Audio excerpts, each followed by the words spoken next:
রোজা রেখে টুথপেস্ট দিয়ে ব্রাশ করা যাবে কিনা বলেন, যাবে কি যাবে না? যাবে, কে কে হাত তুলুন তো দেখি।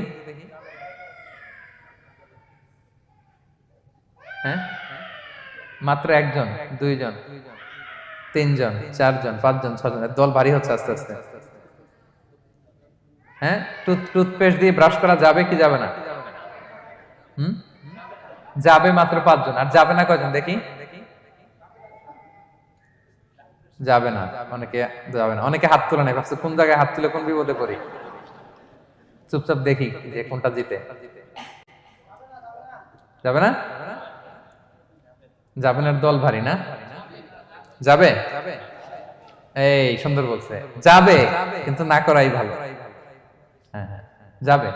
টুথপেস্ট দিয়ে ব্রাশ করলে রোজা ভাঙে না, তবে যদি খুব স্ট্রং টুথপেস্ট হয় এগুলো ব্যবহার না করা ভালো। দিনের বেলায় মেসওয়াক করা ভালো। হ্যাঁ, মেসওয়াক করলে ওইটা সবচেয়ে সেফ। তবে যদি আপনি টুথপেস্ট দিয়ে ব্রাশ করেন আপনার রোজা ভাঙবে না ইনশাআল্লাহ। কেউ কেউ মাকরু বলেছেন, কিন্তু আপনার রোজা ভাঙবে না।